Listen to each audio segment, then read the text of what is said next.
Hello students, आज हम MCQ practice करने वाले हैं of the topic relative velocity. और आज के जो न्यूमेरिकल्स हैं वो दमदार वजनदार हैं। दिमाग पे भी जोर डालेंगे और कॉन्सेप्ट को भी जोर से सिखाएंगे। तो स्टार्ट करते हैं बेटा फर्स्ट प्रॉब्लम के साथ। ये वो प्रॉब्लम्स नहीं है डायरेक्टली कि शॉर्टेस्ट टाइम शॉर्टेस्ट पाथ वाली, ये थोड़ी सी अलग प्रॉब्लम्स हैं, तो इन पे कंसिडरेशन हम रखेंगे।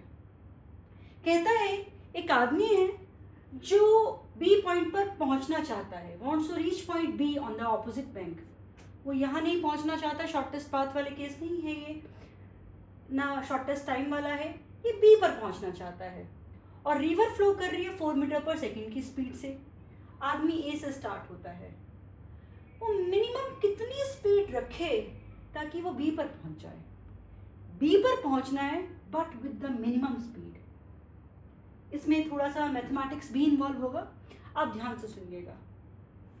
आदमी की स्पीड हमें नहीं मालूम, हम मान लेते हैं v, यही तो हमें निकालनी है। v भी नहीं निकालनी, v की मिनिमम वैल्यू निकालनी है। मान लीजिए बेटा ये अल्फा, तो ये v cos अल्फा और ये v sin अल्फा।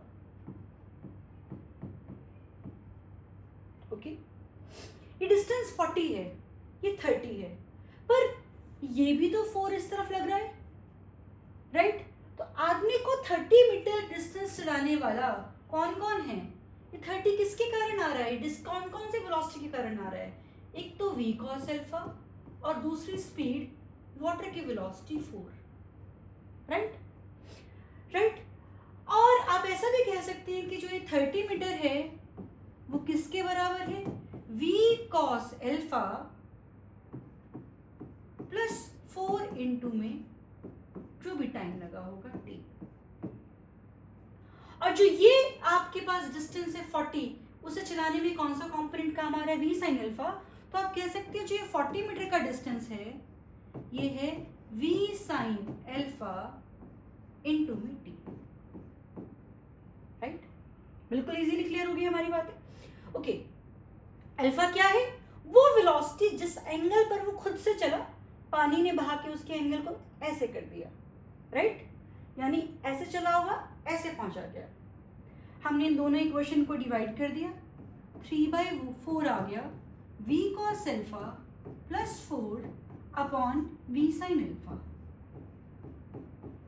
इसको आगे सॉल्व करते हैं, 3v sin अल्फा आ जाता है 4v cos अल्फा प्लस 16। तो v की वैल्यू क्या आ जाती है? v कॉमन लेके 3 sin alpha minus 4 cos alpha is equal to 16।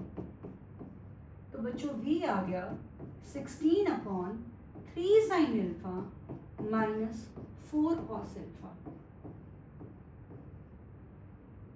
Right? 30 v cos alpha plus 40 v sin alpha into t, इन्हीं को सॉल्व किया है और v की वैल्यू निकाल ली है। पर मुझे v चाहिए मिनिमम, और v मिनिमम कब होगा? जब ये मैक्सिमम होगा। और बेटा ऐसी कोई इक्वेशन हो a sin theta minus b cos theta, इसकी जो मैक्सिमम वैल्यू होती है, ध्यान से देखना बेटा, जब v मिनिमम होगा ना तो इसकी मैक्सिमम वैल्यू क्या होती है? इस वाली एक्सप्रेशन की maximum value 3 square plus 4 square under root, right? आप डिफरेंशिएशन करके जीरो निकाल के सीख सकते हैं, डायरेक्ट भी याद रख सकते हैं कि a sin theta minus b cos theta की मैक्सिमम वैल्यू कितनी आ रही है? Under root a square plus b square. Okay, ये आपके पास आ गई 16/5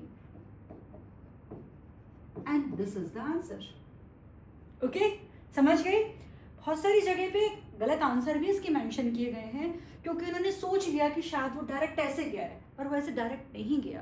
ओके, तो आंसर आ गया 16/5, right?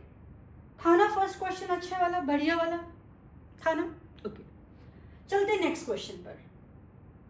To a man walking at rate of 3 km/h, rain appears to fall vertically. जब वो 3 पर जाता है तो रेन वर्टिकल लगती है। आओ देखते हैं पहले इसको। जब 3 पर जाता है तो रेन वर्टिकल लगती है। अब रेन कैसे आ रही मुझे पता ही नहीं, मैन के रिस्पेक्ट में रेस्ट पर लगती है कब? अगर मैं मैन को रेस्ट पर मान लूं तो रेन वर्टिकल लगती है।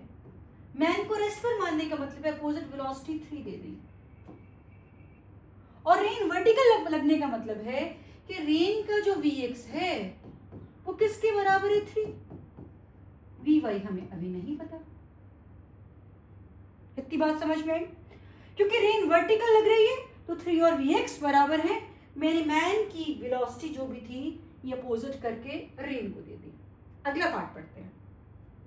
When he increases his speed to 6 km/h, लो पहले 6 km/h कर देते हैं स्पीड को। 6 स्पीड कर दी तो बच्चे यहाँ पे क्या हो जाएगा? Vy यहाँ पर 6 और यहाँ पर कितना है आपके पास? Vx कितना था? 3। तो बचा कितना आपके पास इधर?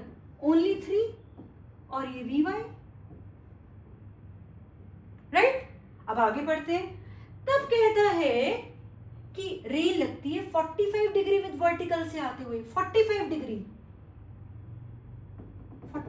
पे लगती है, बिल्कुल बीच में। ऐसा कब होगा?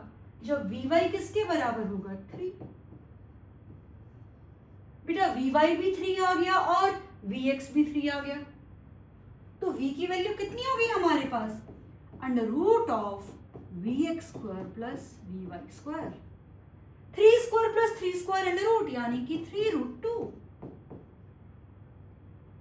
कैसे किया क्वेश्चन को सॉल्व? पूरा नहीं पढ़ा, थोड़ा थोड़ा पार्ट में करते चले गए हम लोग। ओके, अच्छी अंडरस्टैंडिंग डेवलप हो गई। ये थोड़े से ही क्वेश्चन है, अराउंड 12-13 या 14 क्वेश्चन होंगे लगभग, इससे कम ही क्वेश्चन है हमारे पास। आप इन सबको अगर आराम से करोगे ना, समझ लोगे, फिर खुद से करोगे, तो आपकी रिलेटिव वेलोसिटी ऐसी हो जाएगी कि दुनिया का कोई क्वेश्चन करा लीजिए आपसे। ठीक है, तो मोस्ट ऑफ द क्वेश्चंस मेरे इसमें थोड़ा सा दिमाग ज़्यादा यूज वाले लिए हैं। इसका आंसर आता है 3√2 km/h। आ जाए। Now we come to question number 3. To a man walking due west, speed of 4 meters per second, wind appears to blow from northeast. Wind appears to blow from northeast. Wind लग रही है, जैसे बारिश लगा करती थी, अब विंड लग रही है। Wind appears to blow from northeast. फिर से समझे क्या कह रहा है ये? Man walking due west with speed of 4 metre per second. ऐसे ही कर रही हूं मैं, धीरे धीरे बना रही हूं।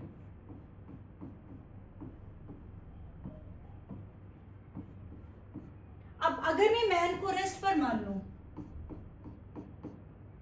तो जो विंड है उसको पहले तो इसकी अपोजिट वेलोसिटी देनी पड़ेगी। और विंड लग कैसे रही है? ऐसा लग रहा है कि नॉर्थ ईस्ट से आ रही हो। नॉर्थ ईस्ट से आने का मतलब ये 45 डिग्री हो, लग ऐसा रही है। ये 4 था, इसकी खुद की वेलोसिटी Vx थी, तो बेटा यहां पर वेलोसिटी क्या हो गई आपके पास? Vx - 4 और ये Vy। ठीक है ना? इसकी खुद की वेलोसिटी तो Vx थी, लेकिन जब इसकी अपोजिट स्पीड इसको दे दी हमने तो ये वेलोसिटी कितनी रहेगी? Vx - 4। ओके, क्योंकि 45 डिग्री है, इसे समझ में आ जाता है कि Vx - 4 किसके बराबर है? Vy। यहां तक हमने समझ लिया। आओ आगे देखते हैं।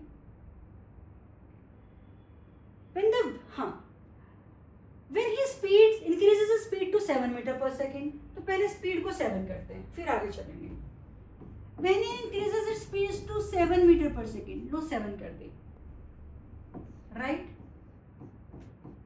तो यानी यहां पर अगर पहले Vx - 4 था तो Vx - 7 आएगा, right? The velocity of wind, the wind appears to blow from north.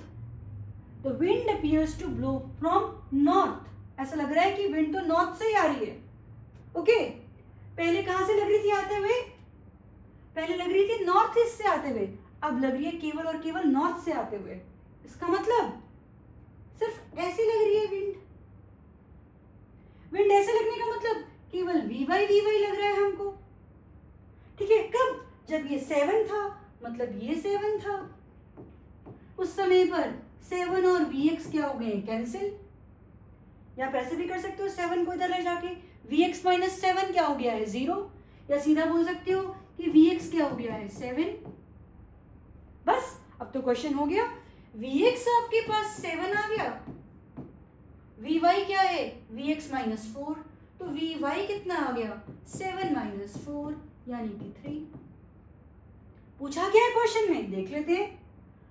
Question में पूछा है वेलोसिटी ऑफ विंड, तो बेटा कैसे निकालोगे velocity of wind with respect to ground, v आ जाएगी 7 स्क्वायर प्लस 3 स्क्वायर, 49 प्लस 9 यानी √58। चेक करेंगे ये आंसर आता है कि नहीं, आ गया है ना, समझ रहे हो। पेशेंस से आराम आराम से क्वेश्चंस करने हैं। Next question, a swimmer heads directly across a river swimming at 1.6 meter per second, directly चला गया, डायरेक्टली, ठीक है। She arrives a point 40 meter downstream, यहां पहुंचा, ये 40 मीटर है। River is 80 metre wide, river is 80 metre wide और speed क्या थी, 1.6। पूछ रहा है time to cross the river, बेटा टाइम है 80/1.6, कुछ भी नहीं करना। बाकी इंफॉर्मेशन सिर्फ आपको कंफ्यूज करने के लिए दी गई है, क्योंकि उसने अपने स्ट्रोक से ऐसे डाले हैं, तो टाइम कितना लगेगा, डिस्टेंस अपॉन में वेलोसिटी। समझ गए, आओ चलते हैं आगे। तो आंसर आ जाता है आपके पास 50 सेकेंड। ये क्वेश्चन इजी था। Rain is falling vertically with speed of 30 meter per second and wind starts blowing. अब ध्यान से सुनना, जैसे पानी में आप जा रहे हो, पानी में चलना शुरू कर दे, ऐसे ही रेन हवा में गिर रही थी और हवा ही चलना शुरू हो गई, तो यानी हवा की वेलोसिटी भी रेन को मिलेगी। ये बॉडी ऑन बॉडी प्रॉब्लम जैसी हो गई, ठीक है ना। आप ट्रक पे हो, ट्रक पे खड़े हो, ट्रक ही चलना शुरू हो गया, तो ट्रक की वेलोसिटी भी आप में ऐड हो गई। सिमिलरली बारिश गिर रही थी हवा में, हवा चलनी शुरू हो गई, तो हवा की वेलोसिटी भी रेन में ऐड हो गई। दिस इज द कॉन्सेप्ट, ठीक है। ओके, अब जो एक बच्चा खड़ा हुआ है उसे अम्ब्रेला कैसे पकड़ना है, ये क्वेश्चन में पूछा है। Rain is falling at 30 metre per second, wind starts blowing at 15 metre per second in west direction, ठीक है। In west direction the boy should hold his umbrella. आ जाओ, रेन गिर रही है ऐसे, विंड जा रही है ऐसे, ओके। तो क्या वेलोसिटी हो गई आपके पास रेन की विद रिस्पेक्ट टू अब ग्राउंड।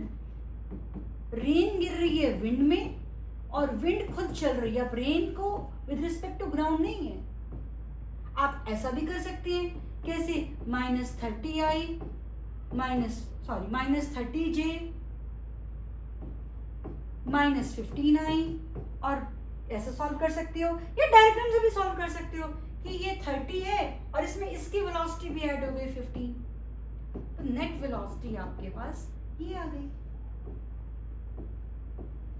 तो अम्ब्रेला को ऐसे पकड़ना पड़ेगा, ऐसे झुकाना पड़ेगा। किधर झुकाना पड़ेगा, अम्ब्रेला को ईस्ट की तरफ झुकाना पड़ेगा। कितना झुकाना पड़ेगा, tan थीटा कितना आएगा, 15/30 यानी 1/2। तो अम्ब्रेला को झुकाना है tan इनवर्स 1/2 टुवर्ड्स ईस्ट। समझ गए, देखिए यही आंसर है, वर्टिकल के साथ tan इनवर्स 1/2 विद ईस्ट। तो हमने अच्छे 5 क्वेश्चन कर लिए। 4th क्वेश्चन थोड़ा सिंपल था, थोड़ा सा कंफ्यूज करने के लिए एक टर्म बनाई थी, हमने उसको भी कर दिया। ये भी सिंपल क्वेश्चन है। 2 प्रोजेक्टाइल साइमल्टेनियसली फेंके गए और ये कोलाइड कर रहे हैं। ये कोलाइड कब करते हैं आपको मालूम होना चाहिए। 2 प्रोजेक्टाइल अगर सेम हाइट से फेंके जाएं बेटा, तो वो तभी कोलाइड करते हैं, वो तभी कोलाइड करते हैं जब वो सेम हाइट पर होते हैं, सेम पोजीशन पर होते हैं, और इनकी वर्टिकल वेलोसिटी क्या होती है, सेम। ओके, ये कॉन्सेप्ट आपको क्लियर होना चाहिए कि अगर सेम हाइट से आपके पास 2 प्रोजेक्टाइल फेंके गए तो वो तभी कोलाइड करेंगे जब उनकी वर्टिकल वेलोसिटी सेम है। तो यानी u1 sin थीटा 1 किसके बराबर होना चाहिए? u2 sin theta 2। u1 10 sin 37 is equal to 12 cos theta. अगर आपको ये कॉन्सेप्ट नहीं पता तो मुझे कमेंट बॉक्स में डाल देना, मैं इसको आपको एलाबोरेट कर दूंगी अच्छे से कि ऐसा क्यों आया। sin 37 3/5 12 cos थीटा, ठीक है। तो आपके पास ये आ गया 3 4 12 और 10/20 cos थीटा हाफ आ गया, यानी थीटा 60 डिग्री आ गया। Is it clear? समझ गए? आसान क्वेश्चन, ये तो इजी क्वेश्चन में आएगा। बीच बीच में कुछ थोड़ा सा तो ऐसा होना चाहिए ना जहां स्पीड बढ़ जाए।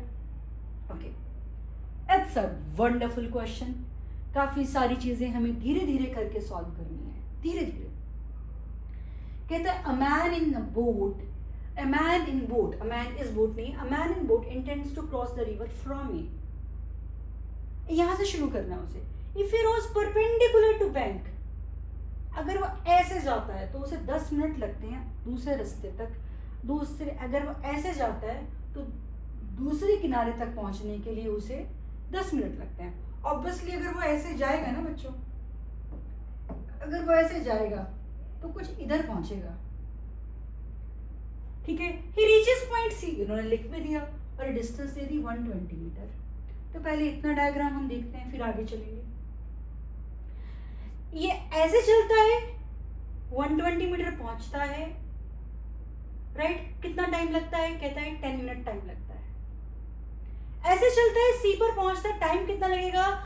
इसको ऐसे चलने में, ऐसे अपने पुट स्ट्रोक्स पुट करके ए से सी तक पहुंचने में, बी पे नहीं पहुंचेगा, बी की तरफ जाते हुए सी तक पहुंचने में टाइम कितना लगेगा? Distance width of river upon velocity w/v। Is it clear? अभी अगर मुझे ये पता है कि बी से सी 10 मिनट में पहुंचा, तो ये जो 120 वाला डिस्टेंस है वो किसके बराबर होगा? वेलोसिटी ऑफ वाटर इनटू में 10 मिनट। तो वेलोसिटी ऑफ वाटर कितनी आ गई? 120/10, यानी कि 12 मीटर पर मिनट। ओके, फिर वो कहता है थोड़ा सा टेढ़ा चलता है ऐसे और बी पर पहुंच जाता है। मतलब पहले वो शॉर्टेस्ट टाइम वाला केस है और फिर शॉर्टेस्ट पाथ वाला केस है। इस बार उसे पहुंचने में 12.5 मिनट्स लगते हैं, इस बार उसे पहुंचने में 12.5 मिनट्स लगते हैं। तो अब की बार कौन सी वेलोसिटी काम आने वाली है क्रॉस कराने के लिए?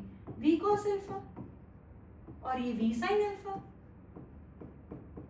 और ये आपके पास वेलोसिटी ऑफ वाटर जो ऑलरेडी हम 12 निकाल ही चुके हैं। तो सबसे पहली बात तो v sin अल्फा मेरे पास 12 आ चुका है, 12 मीटर पर मिनट। और टाइम कितना दिया है इसने क्रॉस करने में? आपको पता है टाइम लगेगा w/v cos अल्फा, 12.5 मिनट दे रखा है, राइट। w/v की वैल्यू मैंने यहाँ 10 मिनट ऑलरेडी निकाल रखी थी, w/v।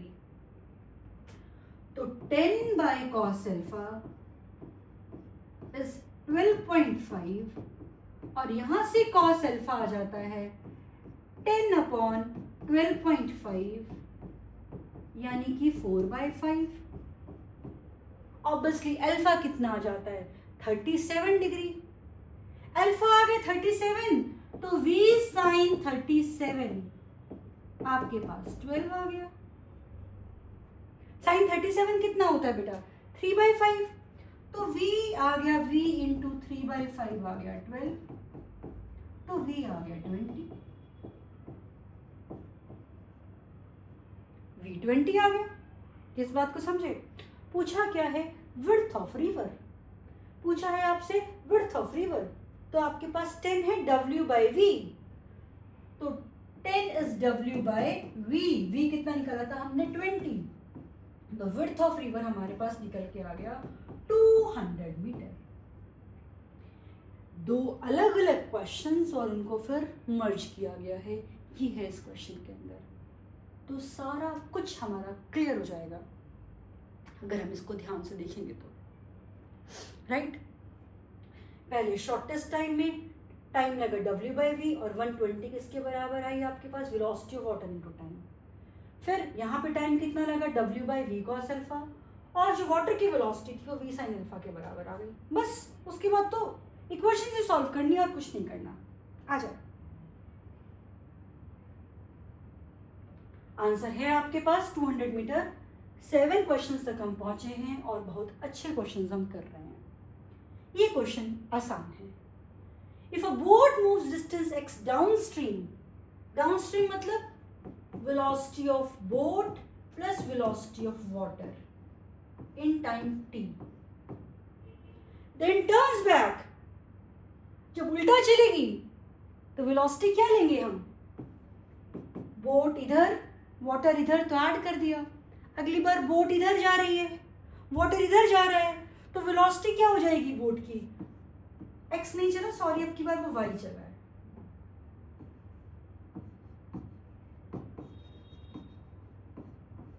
ठीक है, x बाई वाई क्या आया, vb plus vw upon vb minus vw। X Y Y को इन्होंने m कह दिया। ठीक है, ये m क्या है आपके पास, m इज ऑब्वियसली, ये बड़ी टर्म है छोटी टर्म है, तो m is obviously greater than 1। ठीक है, तो m इज ग्रेटर देन 1, बिल्कुल ये आंसर आपके पास आ गया। ठीक है, राइट, सिंपल था ना क्वेश्चन ये, पर उलझा रखा है, पता नहीं है, मैं लिख रख के क्वेश्चन बिल्कुल आसान है। आ जाओ, ओके, ये अच्छा क्वेश्चन है, प्रोजेक्टाइल का क्वेश्चन है। एक एयरक्राफ्ट उड़ रहा है और इधर से मैंने मिसाइल को फेंका, मिसाइल ने से जो भी निकला है उसको एयरक्राफ्ट को टच करना है। ठीक है, क्वेश्चन दे रखा है, मैंने डायग्राम बना रखा है आपके लिए। 200 मीटर पर सेकेंड की स्पीड से एरोप्लेन बिल्कुल तब निकला जब यहाँ सोल्जर खड़ा था और उसके ऊपर से निकला, राइट। तो अगर ये जाकर के इसको कोलाइड करता है बच्चों, कब कोलाइड कर पाएगा, जब दोनों ने बराबर डिस्टेंस चली होगी, यानी 200t किसके बराबर होगा, 600 cos अल्फा t। क्या बराबर है इनकी, हॉरिजॉन्टल डिस्टेंस बराबर है, t से t कैंसिल, राइट। या आप डायरेक्ट भी लिख सकते हो, दोनों की हॉरिजॉन्टल वेलोसिटी सेम होनी चाहिए, ऐसा भी कर सकते हो। ये बहुत ही आसान हो गया, और भी आसान हो गया। तो cos अल्फा कितना आएगा, 1/2 और अल्फा आ जाएगा 60 डिग्री। सॉल्व। ठीक है, सिंपल था ये भी क्वेश्चन, राइट। सिंपल इसलिए लग रहा है क्योंकि हमने बहुत भारी भरकम क्वेश्चन कर लिए। अच्छा, 1/2 मैंने कुछ गलत किया है क्या, यस, मैंने 1/3 लिखना था यहाँ पर बच्चों, भागी भागी में cos अल्फा 1/3, अल्फा आया cos इनवर्स 1/3। कैसे, मैंने देखो 200/600 को दे जोश जोश में 1/2 लिख दिया। आसान क्वेश्चन में गलती हुई ना आसान क्वेश्चन में गलती हुई ना, ज़्यादा कैजुअल हो जाते हैं हम, मैम यही होता है, आसान वाले क्वेश्चन गलत हो जाते हैं, है ना। ये तो सिंपल है, ये देखो टीचर के साथ भी हो जाता है। ओके, 4 पार्टिकल्स हैं, एक ए से चला, एक इधर कहाँ है ना, A moves towards B, okay, A moves towards B, B moves towards C, ऐसे ऐसे। कहाँ मिलते हैं आपको याद होना चाहिए, ये कहाँ मिला करते थे, सेंटर पर मिलते थे। पर इसमें क्वेश्चन में ये नहीं पूछा कब मिले कहाँ मिले, इसने पूछा distance travelled by particle till they meet.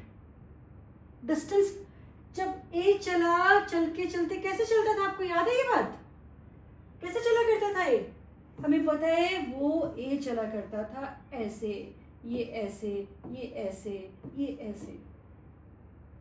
इन्होंने ये नहीं पूछा डिस्प्लेसमेंट क्या है, इन्होंने तो ये ए और डिस्टेंस पूछी।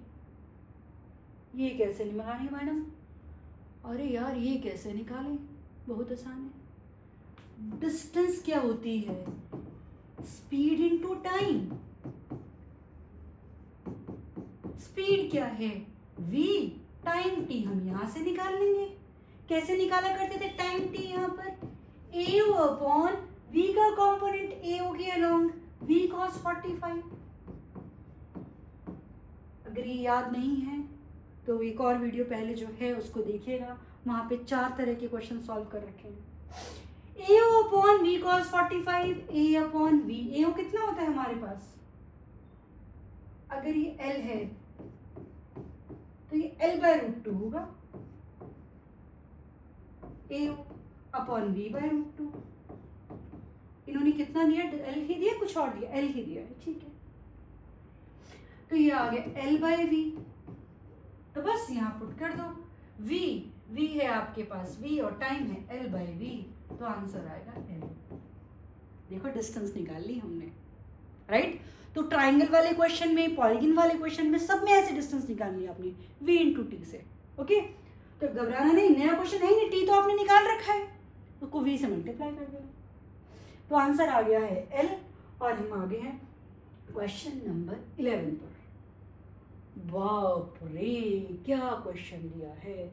Swimmer want to cross the river from point A to B।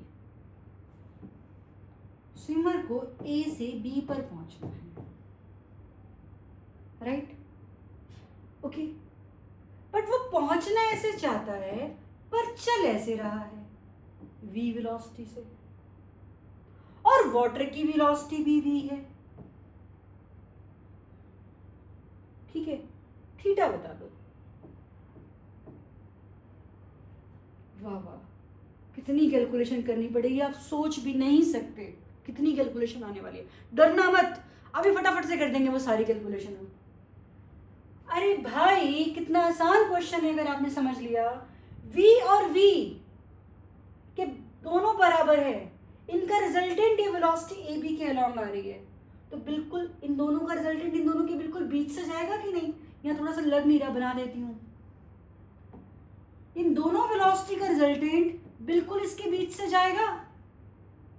अब अगर ये 30 है तो ये भी कितना होगा, 30।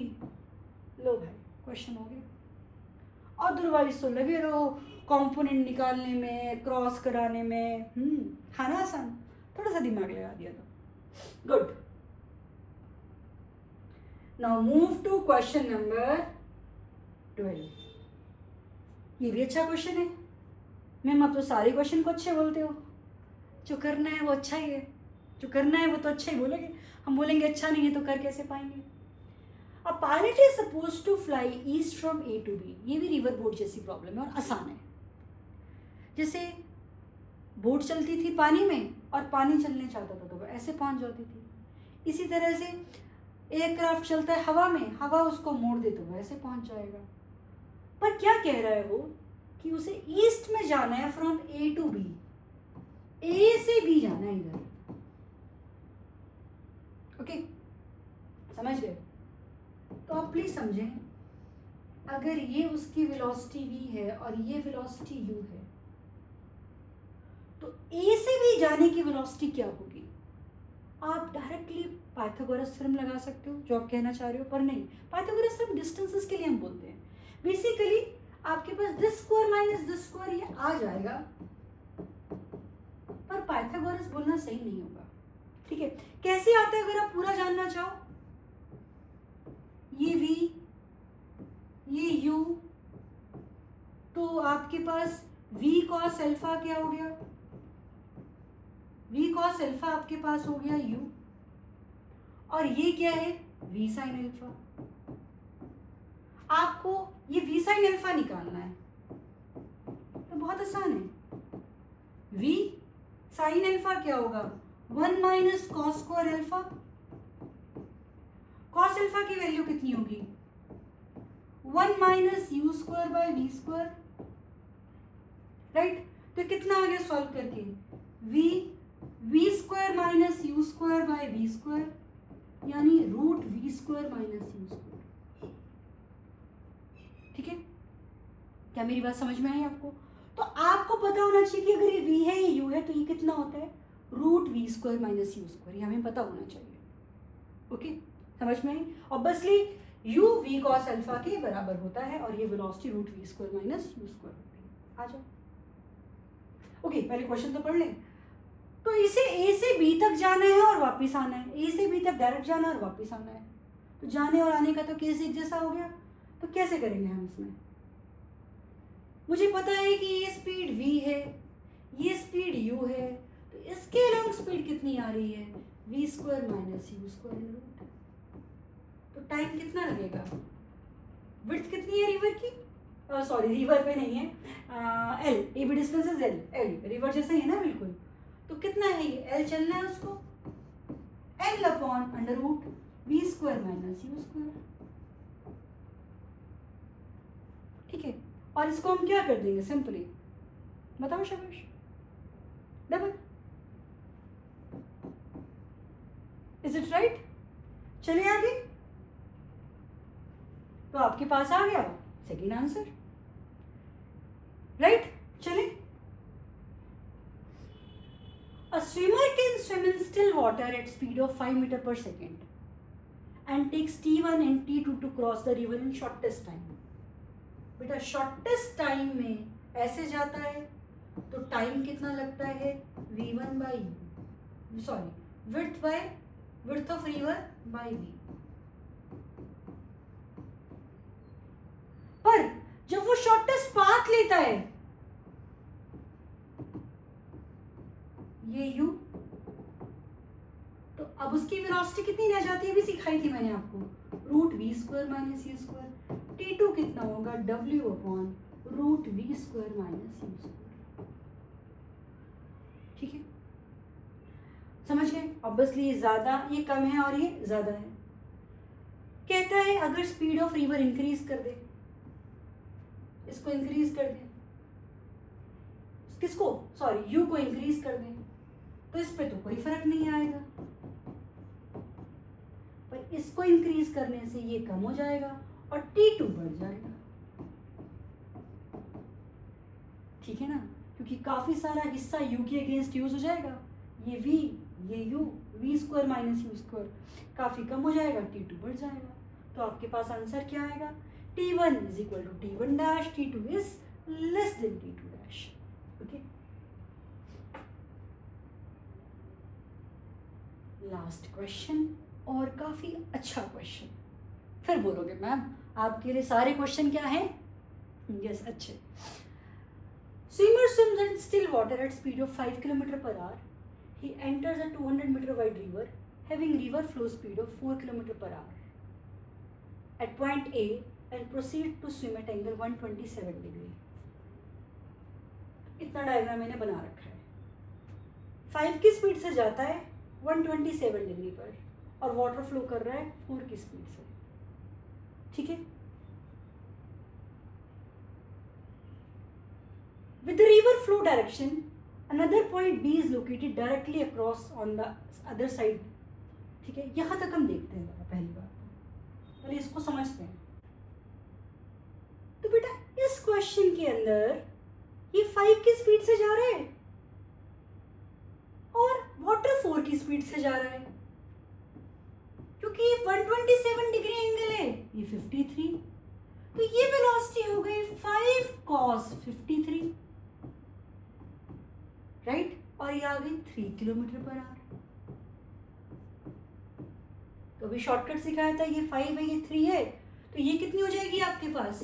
रूट 5 स्क्वायर माइनस 3 स्क्वायर यानी 4 किलोमीटर पर आवर।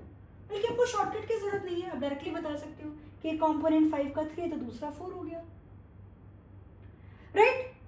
तो 4 किलोमीटर पर आवर की स्पीड से ये जा रहा है और इस डायरेक्शन में, और ये 3 किलोमीटर पर आवर की स्पीड से। इसका मतलब बेटा ये बी पे तो नहीं पहुंचेगा, क्योंकि ये 4 है ये 3 है।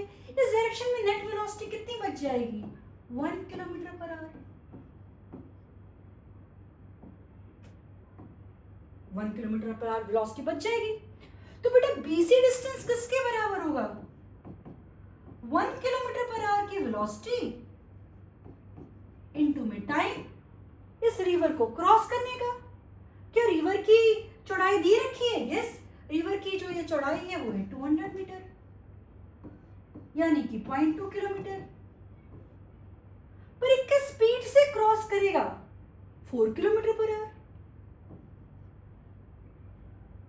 क्या इतनी बात को आप समझ पा रहे हैं? तो ये आपके पास आ गया कितना? 0.2 बाय 4 आवर, डिस्टेंस आ गया, sorry kilometre, 0.2/4 kilometre. Is it clear? Okay, अब इसको सी से भी वापस आना है, किस स्पीड से वापस आना है इसे? 3 किलोमीटर पर आवर की स्पीड से बोला है कि वापस आ रहे हैं, तो टाइम कितना लगेगा वापस आने का? BC डिस्टेंस अपॉन वेलोसिटी, कितनी दे रखी है velocity? 3 kilometre per hour. C से भी वापस आ रहा है क्योंकि आगे पहुंच गया था, यानी 0.2/4 अपॉन में 3 आर, और अगर मैं इसे मिनट में कन्वर्ट कर लूं तो इंटू 60 ले लेंगे, और ये कितना आ गया आपके पास? 1 मिनट। जबकि ए से बी का टाइम कितना आया था? 0.2/4। ए बी का टाइम मैं फिर से लिखा दे रही हूँ आपके पास, ए बी का टाइम कितना आया था? 0.2/4 किलोमीटर पर आवर यहाँ पे था ना, तो यानी आर, और मिनट में निकाल दे तो 0.2 इंटू 60/4, राइट, यानी आपके पास आ गया 3 मिनट। तो बच्चे ये पहले ऐसे जाने के चक्कर में, ऐसे जाने के चक्कर में पहुंचा तो सी तक, बी पे क्यों नहीं पहुंचा? क्योंकि ये 4 ज्यादा थी 3 से, और यहां तक का टाइम लगा 3 मिनट, और फिर सी से जब लौट के वापस आया, बी से डिस्टेंस कितनी थी पता थी हमें, अपॉन किस स्पीड से वापस आया? वॉक करते करते 3 किलोमीटर पर आवर की स्पीड से, टाइम लग गया 1 मिनट। तो ये 3 मिनट और ये 1 मिनट, तो टोटल कितना समय लगा? 4 मिनट। तो ये सबसे अलग क्वेश्चन था, सबसे अलग, समझ गए? तो answer comes out to be 4 minute. तुमने बहुत अच्छे क्वेश्चंस किए, मैंने कुछ डायग्राम्स पहले से बना रखे थे, इसलिए मुझे टाइम कम लगा। अगर आप खुद से करोगे तो it will take even more time. हमारा 30-40 मिनट्स का वीडियो होगा, तो आपको कम से कम 1.5 आवर लग जाएगा खुद का समझ के करने में, पर आप इन क्वेश्चंस को करिएगा ज़रूर, क्योंकि इनसे आपकी अंडरस्टैंडिंग दी बेस्ट हो जाएगी। ठीक है बच्चों, बाय बाय।